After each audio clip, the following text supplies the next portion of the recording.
بسم اللہ الرحمن الرحیم۔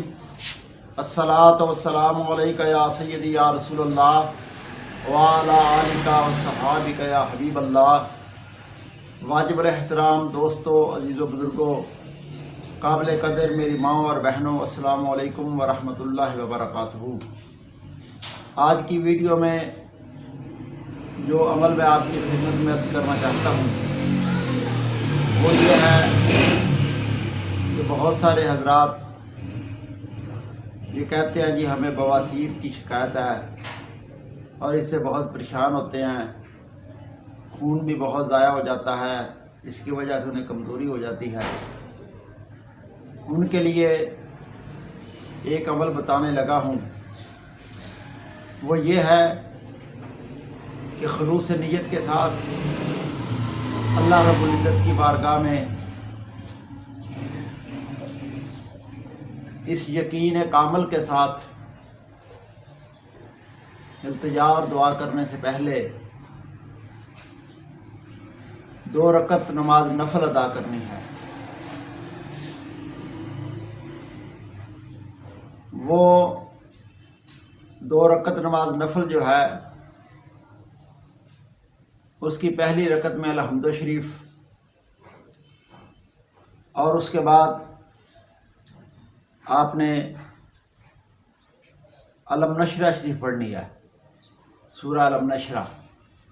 علم نشرح لک صدرک ووضعنا عنک وزرک الذی انقض ظہرک ورفعنا لک ذکرک فإن مع العسر یسرا ان مع العسر یسرا فإذا فرغت فانصب وإلی ربک فارغب۔ یہ سورہ مبارک الحمد شریف کے بعد پڑھنی ہے اور رکعات کو مکمل کرنا ہے۔ اس کے بعد دوسری رکعت میں آپ نے الحمد شریف پڑھنی ہے اور اس کے بعد سورہ علم تری کیف جو ہے، سورہ فیل جس کو کہتے ہیں، وہ پڑھنی ہے۔ علم تری کیف فعل ربک باصحاب الفیل الم یجعل کیدہم فی تضلیل وارسل علیہم طیرا ابابیل ترمیہم بحجارۃ من سجیل فجعلہم کعصف مأکول۔ یہ سورہ مبارکہ پڑھ کے آپ نے رکعات کو مکمل کرنا ہے۔ 2 رکعت نماز نفل پڑھنے کے بعد پھر آپ نے 70 مرتبہ یہ کلمات طیبات کہنے ہیں کہ استغفر اللہ ربی من کل ذنب سبحان اللہ وبحمدہ ربی۔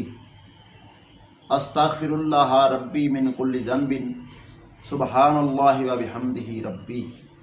یہ کلمات طیبات آپ نے 70 مرتبہ پڑھنے ہیں، اور یہ کلمات شروع کرنے سے پہلے بھی درود پاک پڑھنا ہے اور اس کے بعد بھی درود پاک پڑھنا ہے، اور یہ عمل اتنے دن جاری رکھنا ہے جتنے دن تک تندرستی آپ کو نہیں ملتی، اور جب ٹھیک ہو جائے، تندرستی ہو جائے، پھر دوبارہ بے شک آپ پڑھیں یا نہ پڑھیں، لیکن جتنے دن تک آپ کی یہ کیفیت رہے اتنے دن تک یہ 2 رکعت نماز نفل اور 70 مرتبہ اول آخر درود شریف کے ساتھ جو کلمات ذکر کیے ہیں، استغفر اللہ ربی من کل ذنب سبحان اللہ وبحمدہ ربی، یہ کلمات پڑھنے ہیں۔ ان کی برکت سے انشاءاللہ تعالی، اللہ کے فضل و کرم سے، اگر میرے اللہ نے چاہا، اللہ نے فضل فرمایا تو انشاءاللہ تعالی اللہ تعالیٰ ضرور فرمائے گا۔ اللہ تعالیٰ ہم سب کو بیماریوں سے محفوظ کروائے۔ آمین۔